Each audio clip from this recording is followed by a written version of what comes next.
Toxic by Mark Frankland. May 2014, Thames House, London. Cathy King was once again having an absolute shocker of a day. In a few short months, such days had relentlessly become the story of her life. What made it worse, infinitely worse, was the inescapable fact that this state of affairs was entirely her own fault. Her life wasn't supposed to be like this. It never had been before, but now it was, and she hated it. Cathy was a girl of the suburbs of the very leafiest kind. Her dad was a third-generation stockbroker, which meant that her mum had never had to work. For all of Cathy's young life, the family had lived in Rickmansworth, and from an early age she'd been comfortably smart enough to realise that she'd been born with the metaphorical silver spoon spot welded into her mouth. It had been a suburban fantasy of her life. Nice room, nice nursery, nice family holidays, nice sleepovers at other nice houses with other nice friends. Just nice. It was the very niceness of being born in a country where being rich counted for just about everything. Soon after being delivered into a public school for those with the very deepest of pockets, it started to become apparent to one and all that Cathy King was also pretty smart. Well, that would be something of an understatement. Cathy King was seriously smart, borderline genius smart. And from the very get-go, her headmistress realised they had a potential poster girl on their hands. You sometimes need a few killer stats at hand when persuading prospective parents to lay out tens of thousands of pounds a year to have their little treasures educated to the standard they feel their top dollars warrant. Cathy King was always going to give them those killer stats, and so she did. Lots of straight A GCSEs before she turned 15, lots of straight A-levels at 16. It was all prizes and accolades and tearfully proud parents. The fact that she was decent enough on the hockey field saved her from getting the SWAT treatment, and the fact that she carried little weight spared her the too fat treatment. Balliol College, Oxford was a shoo-in. She could have chosen almost anything to study, but at heart she was still very much a daddy's girl. So she chose to make him happy, and she chose economics. Daddy had her life mapped out to the last grid reference. She would star at Oxford, and then she would head out across the pond to become as big a star at Yale as a postgrad, and then she would return home in triumph to work at his side in the city, where she would duly become a superstar. It was a wrap. Except it wasn't. Things slipped in her third year at Balliol. Her boyfriend of 2 years two-timed her and sent her down into a pit of despair she had never imagined possible. Her self-esteem collapsed, and for a fortnight she hid in her room, ate a small mountain of chocolate, and watched episodes of Sex in the City on an endless loop. Her parents called to see her, but she refused to open the door. Her friends stopped by, offering shoulders for her to cry on, but she refused to open the door. 3 wannabe suitors called round, with an aim to replacing the lost boyfriend, but she refused to open the door. On the morning of her 15th day of her self-imposed confinement, she woke up with a new determination inside her. The time had come to pull herself together. The time had come to get back on the horse and resume being Little Miss Super Perfect.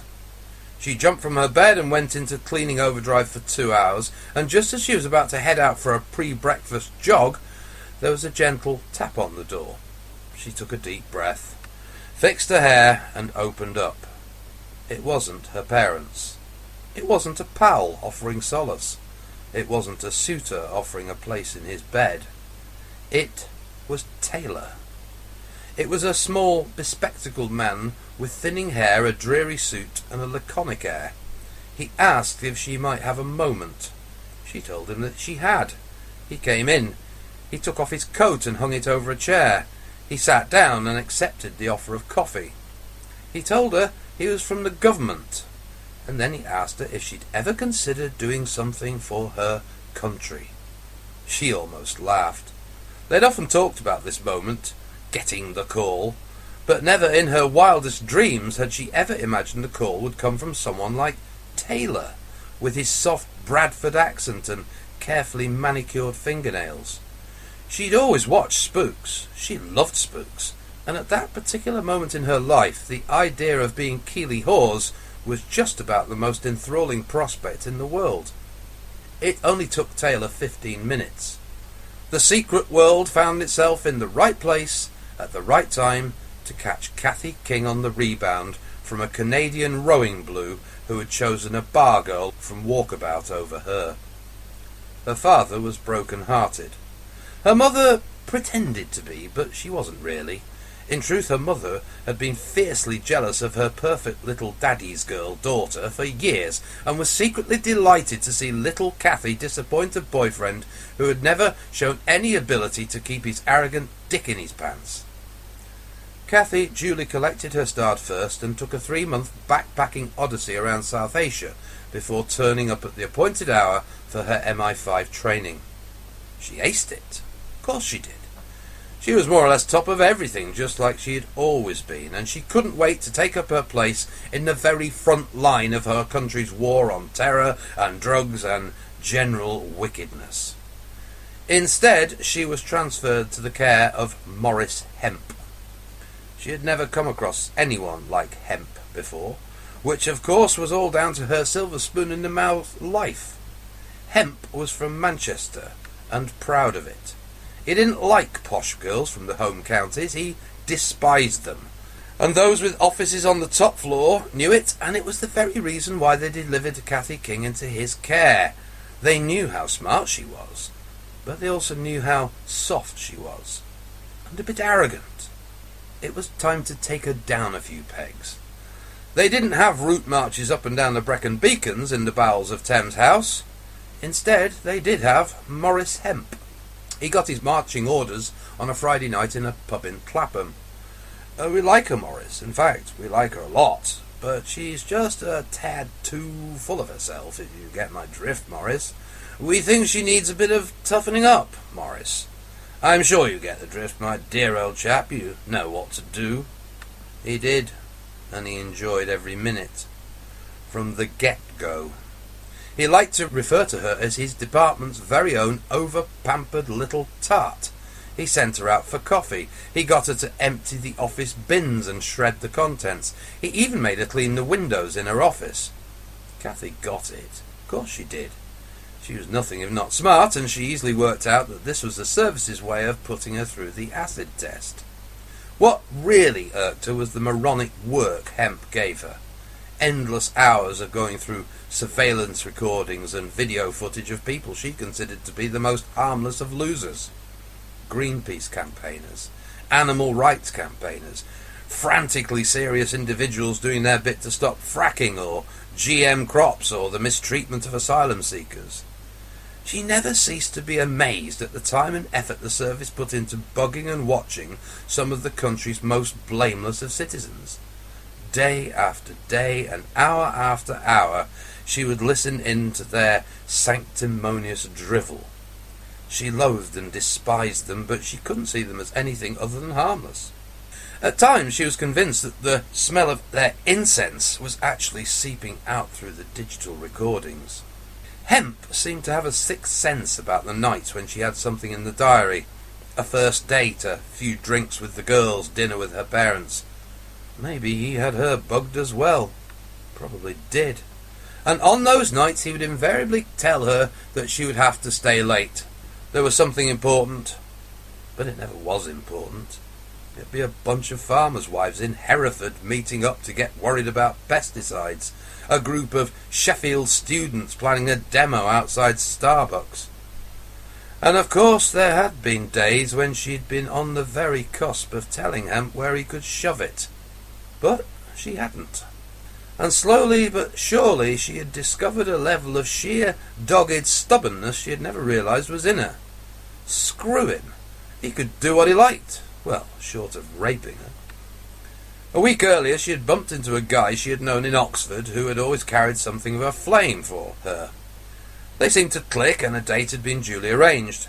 Except this time she pulled a flanking move. She'd agreed the time and place there and then, and deliberately given the guy a wrong mobile number. Then she texted an old pal to tell her of the chance meeting and how much she was looking forward to the first date the following Thursday, which was a lie, because the date was scheduled for Wednesday, which meant that when a smug-faced hemp told her she would have to stay late, she'd already had the date the night before. Not that it had been any good. At Oxford, Theo Knowles had been an actor who had been tipped to go all the way to BBC drama. He'd worked hard on creating a larger-than-life persona and liked to wear makeup. As it turned out, he'd given up on the acting dream and had chosen to work for a hedge fund instead. This meant that most of the date had been taken up with him telling her how much it looked like his end-of-year bonus was going to be. What a twat. She'd freed herself a little after 9 and gone straight home to a couple of treble gins. At least the whole dismal affair had enabled her to get one over on hemp. The first one. But now it was time to pay the piper. She'd just completed the task of going through 6 hours of recordings of a group of wannabe world savers from Clwyd when Hemp dropped his very predictable bombshell. "Sorry, Cathy, but you're going to have to stay back. There's new stuff from Fastlane as needs looking at. There's a good lass. Sorry to piss you about. Defending the realm and all that." It wasn't the first time he'd played the Fastlane card. In fact, it was one of his favourites. The bug in the communal room at the Fastlane Peace Camp had been patiently recording the conversations of the anti-nuclear campaigners for over 30 years. This was no kind of secret. The camp residents often referred to the bug in their conversations. In fact, they often took time to include the MI5 listener in on their endless debates. Whenever they had anything to discuss, like planning a break-in at the base, they would invariably head out into the woods. The recordings were a waste of space to end all wastes of space, which was exactly why Hemp had displayed an even greater than normal smugness when handing her the task. What the hell.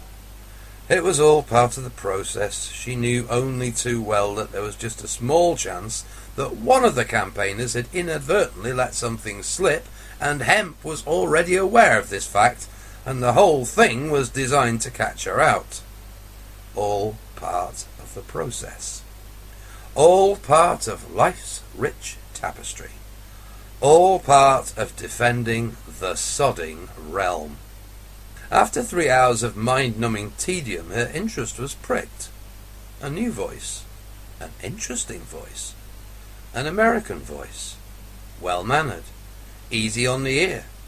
The visitor had the soothing, commanding tone of a CNN anchorman. Interesting. Listening to his quiet questions over the next few hours was no hardship. Who was this guy who called himself Chad? He was certainly great with the kids. One by one she heard the campaigners like him. What was there not to like? She liked him. "Yes, ma'am, I was a soldier. I was a Screaming Eagle from the 101st Airborne, but that was a long time ago. Not such a good time, I guess. Wow. The 101st, no less. Vietnam." She paused the tape and switched to the video footage from the camera that monitored the cars which came and went. She fast-forwarded to the right time and then watched Chad arrive in his hire car. She watched him double-check the visitor's welcome sign. Well, of course he did. To arrive unannounced at a place where visitors were not welcome would have been the height of bad manners, and she already knew that Chad had wonderful manners. Old-fashioned, stately, and country. Oh, definitely country. This was no slick city dweller. He told them he was a corn farmer, which meant the Midwest somewhere. She'd look it up later. She watched him put on his Stetson, and then paused for a moment before taking it off and tossing it onto the back seat. Oh my word, Chad, aren't you just a lovely man? A lovely, lovely man. You've worked it out. Peace campaigners and cowboy hats just don't go together, do they, Chad? Oh, well done. Perfect. She jotted down the number plate and then ran it. A Ford, which was the property of Hertz. Where and who? Glasgow Airport Branch, Mr. Chad Forrester of Low Tree Ranch, Harpersville, Missouri, the United States of America. Date of birth 21/2/1946. She popped a mint imperial into her mouth and smiled. The clock on the wall clicked past 10 p.m, and she couldn't have cared less. This was fun. Her next step was the database of visitors to Her Majesty's Naval Base Clyde, which was what Fastlane was called on her side of the fence. Search criteria? Forrester, Chad, 24/2/1946, United States of America. My, oh my, oh my, oh my. July 1981. So this wasn't your first time, Chad. But what on earth was a man from the 101st Airborne doing at Fastlane back in 1981? And now a tingle ran up her spine and straight back down again. For the record of Chad's visit made no mention of the 101st Airborne Division from Fort Campbell, Kentucky. Instead, there was a collection of numbers and letters which seemed to relate to some obscure technical support outfit. Buried, unfathomable, nuclear. But Chad, how on earth did you make the journey from Screaming Eagle to one of those shadowy little backwaters where the Pentagon carried out its WMD wickedness? She sipped at her coffee, she chewed at her pen. Then she widened the search from HMNB Clyde to the whole of Her Majesty's Armed Forces. And here you are again, Chad. 1978. Oman. A joint training exercise involving 10 men from Her Majesty's 22 Special Air Service Regiment and 10 men from 1st Special Forces Operational Detachment, Delta. And one of the 10 men of America who lugged impossibly heavy loads around the Omani desert was none other than Chad Forrester. So that was the road you took, Chad. The well-trodden road from 101st Airborne into Delta. Well, nothing unusual in that. Nothing unusual at all. But a road from Delta into a world of secret geeks would have been a great deal less well-worn. Why next then, Kathy? She opted for some basic Google time, most of it spent on the site of the Harpersville Gazette, which ran a commendably user-friendly archive to which Chad Forrester was no stranger. There was a 14-year-old Chad Forrester beaming to the cameras from the front row of the victorious high school football team. There was the news that local boy Chad had won a scholarship to study math at St. Louis University. There was the news that local boy Chad Forrester had given up his studies to do his patriotic duty and to serve his country in Vietnam. There were photos of a serious-faced Lieutenant Chad Forrester shaking hands with the mayor, having come home from Indochina with a Purple Heart and a Bronze Star won during the 101st Airborne's hard-fought victory on Hill 937 in the Badlands of the A Shau Valley. Open new tab. Google. Hill 937. Oh, of course. Because this wasn't just any old hill, was it, Chad? This was a special hill. This was Hamburger Hill. And they gave you a medal for what you did on Hamburger Hill. But that isn't something you talk about, is it, Chad? Not your style. Even though they made a movie about it. What was it you said? Not such a good time, I guess. I bet it wasn't. Is that what you were doing in the peace camp, Chad? Trying to square the circle, trying to find a reason? A moral man facing a moral crisis? She Googled the churches of Harpersville. She found him at the first time of asking. On the church council, in the forefront. A man of God. A man of old-school Midwest faith. And did Hamburger Hill shake your faith, Chad? And did Fastlane shake your faith back in July 1981, Chad? Did you take a glimpse into the abyss? Did you play your part? Back to the Harpersville Gazette, 1986. A story of the sudden death of a local corn farmer. A story of his son coming home to take on the spread. Lieutenant Colonel Chad Forrester of the 101st Airborne. Lieutenant Colonel Chad Forrester, who had been in charge of all training programs at Fort Campbell, Kentucky. Lieutenant Colonel Chad Forrester, who might have gone all the way to the very top had he not come home to take on the farm.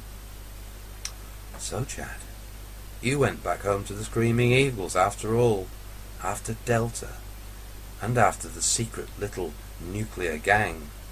And were you really in any secret nuclear gang at all? Or were you still in Delta and merely pretending to be a part of a secret little nuclear gang? And if you were pretending, then why were you pretending, Chad? And what were you really doing in Fastlane back in the summer of 1981? She fixed another coffee and tapped the top of her desk with a pen. Next, she accessed the database for HMNB Clyde Security. Search criteria? Forrester, Chad, 24/2/1946. No results found. Hertz car, SB14TAG, 1033. Car stopped at VP brackets viewpoint 13. One man, binoculars, US national, view. Moved on, no action taken. VP 13. A place on the military road connecting Fastlane with Coolport. The most heavily policed stretch of road in the whole of the realm. She'd been driven along that very road during her induction, from Gairloch Head to Coolport, past the razor wire and the cameras and the police Land Rovers, a road which headed down the hill to the very beating heart of the secret state. Coolport, home of the very last vestiges of British imperial power, home to the nukes. VP-13, there it was, soaring high over the base below. And you had your binoculars out, Chad. Why did you have your binoculars, Chad? What were you looking for? And had you really failed to read all those big, threatening notices telling you not to stop? An ex-Delta man? I don't think so, Chad.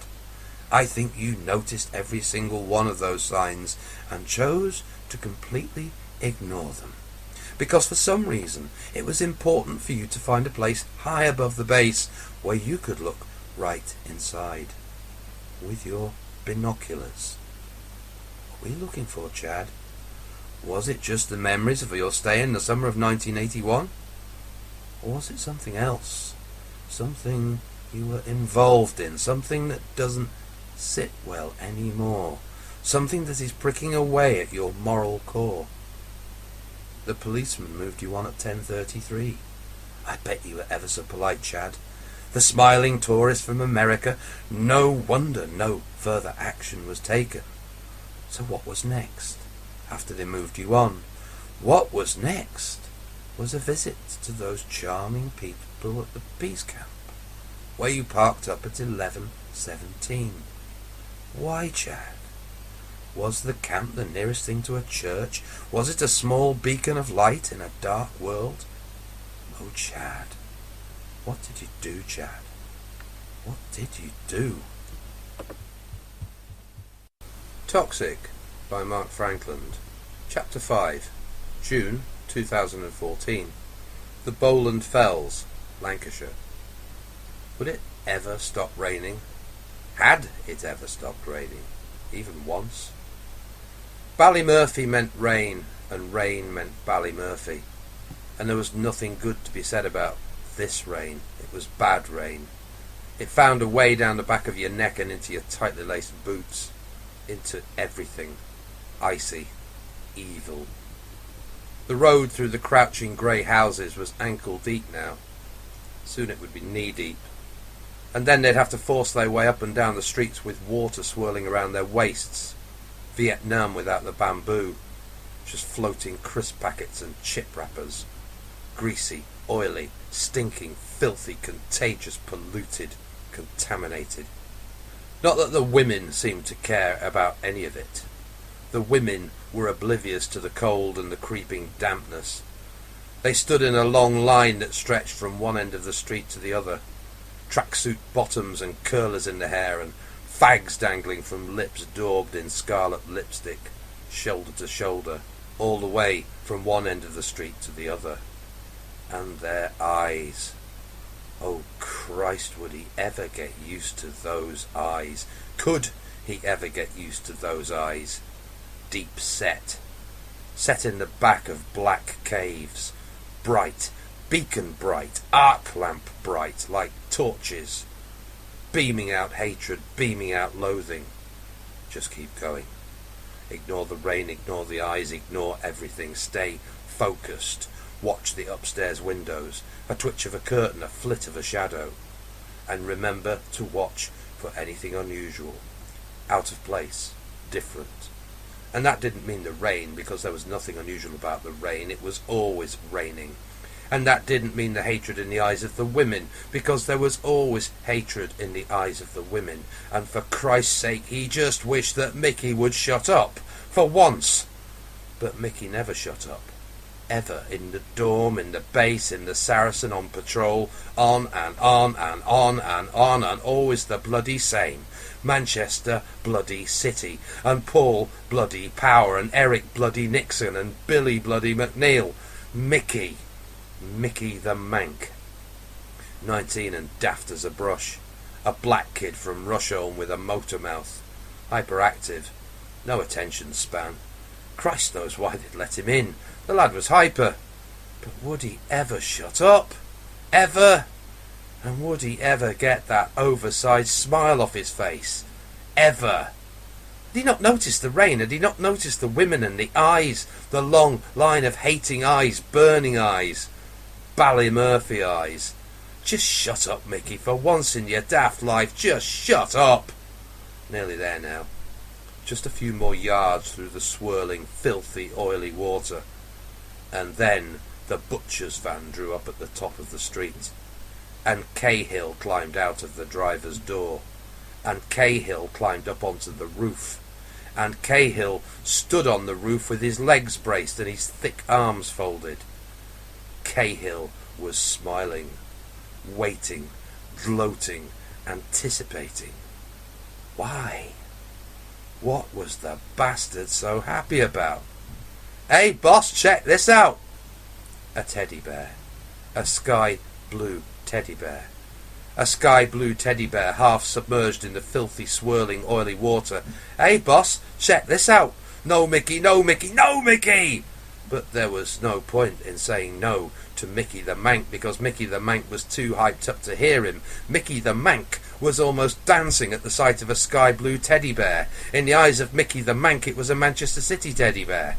It was the shiny trinket, and he was the magpie, reaching down for it. No, Mickey, no, Mickey, no, Mickey! Mickey was convinced it was a Manchester City teddy bear. But it wasn't, of course. It was a Ballymurphy teddy bear. And Mickey was down in the filthy, oily, swirling water and looking at the place where the lower part of his body had been. But it wasn't there anymore, and it never would be there again. Instead of two legs, there was a spaghetti tangle of intestines, half human, half octopus, grinning, stupid grinning, seemingly not bothered by the ear-splitting sound all around him. Because now the women had their dustbin lids out, because now the women were smashing their metal dustbin lids down into the cracked pavement, with eyes like torches, demonic, and Cahill just stood there on the top of his butcher's van, smiling, smiling, smiling, as Mickey the Mank bled out in the gutter. Richard Maltby's eyes snapped open. He was breathing hard. His heart rate was through the roof. His sheets were drenched. For a moment or two he remained stock still and stared up at the ceiling whilst his hammering heart eased back to a normal rate. Time? 3:15 a.m, according to the digital clock at his bedside. Outside, a gale was playing a doleful tune as it bent the trees at the front of the cottage. The silence of his bedroom was disturbed by the sound of a hard lashing rain at the window. So this time there had been a trigger. It had been the sound of the rain, and Maltby's brain had become hardwired to the sound of the rain being a ticket back to Belfast Ballymurphy Estate in 1984. He had been 22 years old. Second Lieutenant Richard Maltby of the Queen's Lancashire Regiment. A grammar school boy who had made it all the way from Accrington to Manchester University to Sandhurst. And 3 months after being presented with his sword, he'd been leading his platoon through the grey streets of the Ballymurphy Estate. And he had been so sure that he'd done his best. He'd gone on and on and on at them. Keep your eyes peeled for anything unusual, anything at all, anything that's out of place, and never, ever risk anything. If you see something, you stop and you stick your right hand up, and then everyone else will fall into cover positions. I will come and check it out, and if I need to call it in, I will call it in. And he was sure he'd taken it all on board. Surely they had. He'd been like a stuck record, night after night after night, repeating the same message over and over. No chances, no assumptions. Why? Seamus Cahill was why. Seamus Cahill, who ran Ballymurphy for the provisional wing of the Irish Republican Army. Seamus Cahill, who was 52 years old. Seamus Cahill might be found behind the counter of his butcher's shop. Seamus Cahill, who might be found behind the wheel of his butcher's van. Seamus Cahill, who was suspected of being the mastermind behind the bomb that killed a Welsh guardsman and wounded 3 others only 3 months earlier. Seamus Cahill, who had earned the grudging respect of the British Army for his planning and his cunning. Everyone knew that Cahill was Pyra's battalion commander for Ballymurphy. The Murph, as the locals knew it. The soldiers knew it. The RUC knew it. But nobody could ever prove it. And every day Cahill would serve pork chops and sausages and best mince to the women who would smash dustbin lids into the pavement in celebration of yet another Brit casualty. Maltby was pretty confident that most of his platoon were okay, apart from one, Mickey Long, Mickey the Mank, Mickey who had been born and raised in the terrace streets of Rusholme in South Manchester, Mickey whose dad had come over from Jamaica in 1954, Mickey whose mum had come over from Jamaica in 1958. Dad was a bus driver, and mum was a cleaner in a school. And no matter how they pushed him, Mickey never made anything of himself at school. He just seemed never able to sit still. He had a maximum attention span of about 2 minutes. What his parents had been able to do was to steer him clear of the local gangs. He'd never found himself on the wrong side of the law, and when Moss Side had erupted into rioting in 1981, he'd stayed home with his mum and dad. From the age of 8, Manchester City Football Club were always front and centre in Mickey's life. The club's main road stadium was only a matter of 100 yards or so from their house. His bedroom wall was a shrine to his heroes in sky blue. Franny Lee, Colin Bell, Tony Book, Dennis Stewart, Dave Watson, Mick Doyle. As a boy, he'd wait for hours outside the gates of their Platt Lane training ground, waiting for the chance of an autograph. He always had a sky blue shirt on. He always had a sky blue scarf around his neck. Just like he always had a beaming smile spread across his face, no matter what. It had driven his Catterick instructors up the wall. No matter what they said or did to him, Mickey the Mank just kept on smiling and rabbiting on about Manchester Bloody City Football Club. On 4 occasions in their first 3 weeks patrolling the Murph, Rich had been forced to call a halt to the platoon to take time out to tell Mickey to shut it. And Mickey just smiled at him and nodded and promised to shut it. But walls had ears, and the walls of the Murph had listened in on Mickey the Mank rabbiting on about Franny Lee and Colin Bell and Tony Book and Dennis Stewart and Dave Watson and Mick Doyle. And the walls of the Murph had passed on this snippet of intelligence to Seamus Cahill.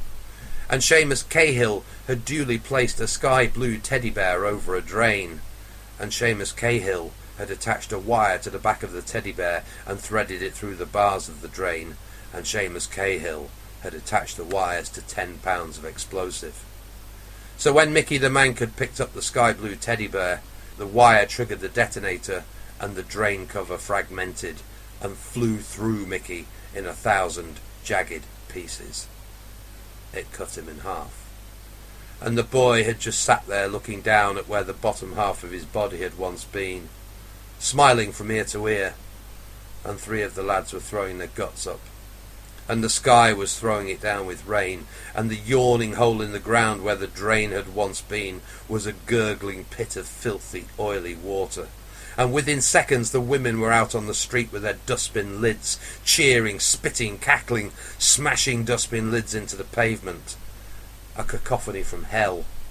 And as Richard had looked up from the sight of Mickey's broken body, he saw that Cahill had parked his van at the top of the street. And Cahill had got out of the van, and Cahill was standing there with his strong butcher's arms folded across his chest, and Cahill was smiling. Richard referred to this nightmare as his nightmare number 2. It was his island nightmare. It was one of several which looped around his brain when he could fight off sleep no more. The nightmare of Mickey the Mank. The nightmare of the Murph way back in 1984 when he'd been a green-as-grass second lieutenant fresh out of Sandhurst. The nightmare of losing his first guy. He pulled himself out of bed and mechanically put on a t-shirt and shorts and running shoes. No point in trying to sleep anymore.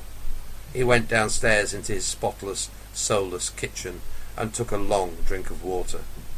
The water was cold and clean and perfect. It was one of the best features of the cottage he'd bought for himself up in the Bowland Fells, the untainted, pure water. He stepped outside into the rain and the wind and started running. He ran down the 3-mile track that linked his cottage to the nearest road, and then he ran another 10 miles over the drenched moors. There was no traffic, not at this time in the morning. His head torch lit up a narrow road ahead. It seemed like it was the only light for miles and miles. On clear nights, the distant glow of street lamps in Bentham and Lancaster and Settle would tint the sky a slight orange. But not tonight.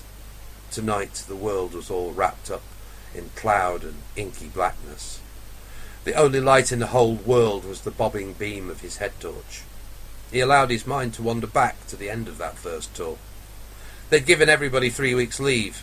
He hadn't returned home to his mum's place in Accrington. Instead he'd taken the ferry from Liverpool to Belfast, and then he'd taken a bus to Lurgan and walked 10 miles out into the countryside. He had his own snippet of intelligence. Seamus Cahill had a brother who farmed a few miles out of Lurgan, and every Thursday morning Seamus Cahill would leave early and drive down to his brother's place to butcher one of his cattle and to chop it up into joints. There was only one road to the brothers' farm, a small road, a little used road. Richard had chosen his spot carefully. He sawed a large branch from a tree and laid it down in the road in such a way that a driver would have to slow right down to squeeze their vehicle through the gap. And then he had crawled into a ditch and waited. Cahill's van arrived just after 6. It slowed down to walking pace to negotiate the narrow space, and when it slowed, Second Lieutenant Richard Maltby rose like a ghost from his ditch and slipped a piece of old carpet into the space between the front wheels of the van and the back wheels of the van. The carpet was punctured by 100 nails, and several of them duly shredded the back wheel. The van stopped. The door opened. Seamus Cahill climbed out. Seamus Cahill looked down at the shredded back tyre. Seamus Cahill cursed. And Seamus Cahill never noticed the figure of Second Lieutenant Richard Maltby rise up from the ditch behind him. Seamus Cahill certainly noticed when the head of a claw hammer crashed through the back of his skull. But not for long. And when the hammer crashed into his pulped brain for the 15th time, Seamus Cahill was beyond noticing anything ever again. 2 weeks after returning from his leave, Second Lieutenant Richard Maltby had submitted his application to join 22 Special Air Service Regiment.